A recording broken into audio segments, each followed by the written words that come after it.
Marwarar Sirait bertemu 4 pengusaha kakap sebelum mengundurkan diri dari PDIP. Ini pesan peci merah yang sangat bijaksana, aman, dan damai. Salam Pancasila. Menanggapi tentang pengunduran diri Marwarar Sirait, putra sang legenda Sabam Sirait, ya nanti kita bahas, adalah hal yang biasa dalam demokrasi karena memang Indonesia menganut sistem politik demokrasi, bebas, hak. Ya. Sebelumnya Budiman Sujatmiko juga sudah mengundurkan diri ya, tidak masalah itu. Ya, itu tidak pernah dipermasalahkan. Nah, perlu kita ketahui bahwa Marwarar Sirait ini putra sang legenda yang sangat dihormati di Indonesia. Ya, bisa dibaca sejarahnya. Tapi sebelum pengunduran diri, Marwarar Sirait ini pernah mengupload sebuah pertemuan dengan 4 pengusaha besar. Ya, nggak perlu saya sebutkan namanya ya. Aguan, Prayogo Pangestu, Franky Wijaya, dan Boy Thohir. Boy Thohir itu kakaknya Erick Thohir. Mereka adalah pengusaha-pengusaha kakap yang mendukung Jokowi untuk pembangunan IKN. Ya, jadi silahkan menyimpulkan sendiri ya. Jadi Marwarar Sirait ini bergabung ke Jokowi ya karena setelah pertemuan dengan pengusaha kakap itu. Ya. Ini sebetulnya bertentangan dengan ajaran bapaknya sendiri, yaitu Sabam Sirait. Ya. Sabam Sirait itu terkenal dengan perlawanannya tentang sistem monopoli. Ya. Jadi Sabam Sirait ini adalah legenda, bahkan diusulkan menjadi pahlawan nasional. Mahfud MD pun sudah menyetujui. Bambang Susatyo sebagai ketua MPR juga sudah setuju bahwa ayahnya Marwarar ini akan dinobatkan jadi pahlawan nasional karena memang perjuangannya luar biasa.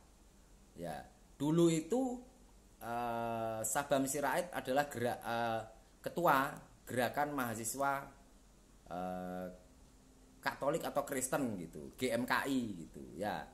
Lalu pada era Soeharto partai politik dikerucutkan ya, dan Sabam Sirait ini ikut serta dalam rapat itu, dikerucutkan jadi 3 ya. Jadi awalnya ada partai nasionalis yaitu PDIP, PDI waktu itu belum pakai P ya, lalu Golkar, kemudian partai yang berbasis agama awalnya bernama P3, Partai Persatuan Pembangunan.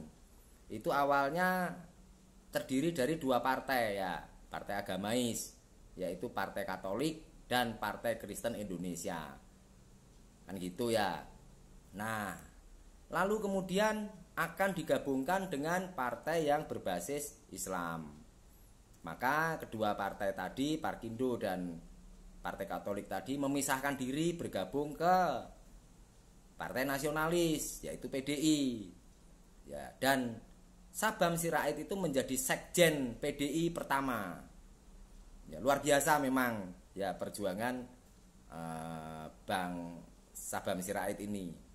Nah, memang pengunduran diri atau penentuan arah juang itu bebas ya, hak masing-masing warga negara. Ya, tetapi alangkah lebih baiknya jika Marwarar Sirait ini mungkin jangan ikut-ikutan gayanya Budiman Sujatmiko ya, yang ngejek-ngejek gitu ya. Kan masih ingat di debat capres waktu itu kan Prabowo ngomong, "Tuh Budiman aja kan bla bla bla, Budiman gini-gini gitu ya." Malu gitu ya. Kalau Marwarar Sirait saya rasa enggak seperti itu. Dia lebih tenang, lebih bijaksana. Ya, tentunya etika tata krama dalam hal politik harus dipegang teguh oleh Marwarar Sirait. Kenapa? Mengingat bahwa bapaknya adalah seorang tokoh besar ya dalam menentukan kebijakan-kebijakan politik di NKRI. Begitu. Ya. Saya sebetulnya ingin ketemu Marwarar Sirait untuk memberitahu agar pengunduran dirinya ini jangan sampai menjadi gejolak. Ya. Kita lihat ada beberapa video ya di grassroots ya, ada beberapa simpatisan atau anggota PDIP yang rame-rame menyerahkan KTA, menyerahkan baju. Ya sebetulnya nggak perlu seperti itu ya, kalau memang menjunjung tinggi demokrasi. Itu kan memancing, memprovokasi. Ya ini perlu disampaikan ke Marwarar Sirait. Ya dia harus bisa membuat kondusif.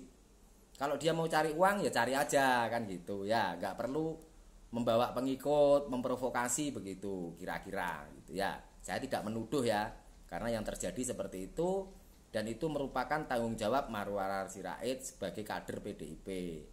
Ya, kader yang tidak pernah membuat gaduh gitu. Ya, jadi hal-hal yang kira-kira akan menimbulkan perpecahan ya, kontroversi, itu harusnya Marwarar Sirait belajar dari bapaknya Sabam Sirait. Harus diredam ya, semua harus excellent, santai, bijaksana ya, tanpa memperkeruh keadaan, karena saat ini memang sedang panas-panasnya menjelang pemungutan suara Pilpres 2024 ya. Nah, kalian semua juga perlu tahu bahwa jika memang Indonesia itu akan mencapai masa keemasan, itu jelas itu konsep Soekarno. Ya, itu konsep Soekarno. Ya, yang mana waktu itu Soekarno membuat perencanaan-perencanaan yang masuk dalam satu konsep besar, itu namanya buku besar. Ya, yang akan dilaksanakan per termin. Ya, dari mulai 1945 merdeka, kita mau ngapain Indonesia ini. Nah itu ada target-target dan cara-cara yang berupa konsep. Nah, lalu masuk ke termin kedua, termin ketiga, termin keempat, sampai targetnya itu kira-kira 2045 Indonesia akan menjadi negara maju, negara makmur, adil dan beradab. Seperti itu. Nah, buku besar itu sebetulnya ya itu adanya di PDIP. Kenapa? Karena itu buku yang memegang waktu itu adalah Insinyur Soekarno. Ya, jadi buku itu nggak beredar gitu. Ya, cara-cara untuk mencapai keadilan sosial bagi seluruh rakyat Indonesia itu ada di buku itu. Ya, tidak semua orang bisa melihat buku itu.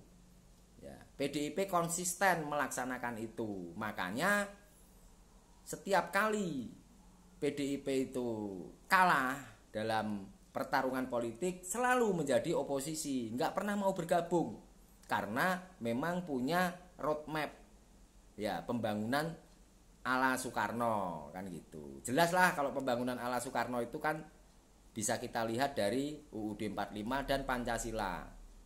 Ya, targetnya apa ya? Sila kelima, keadilan sosial bagi seluruh rakyat Indonesia.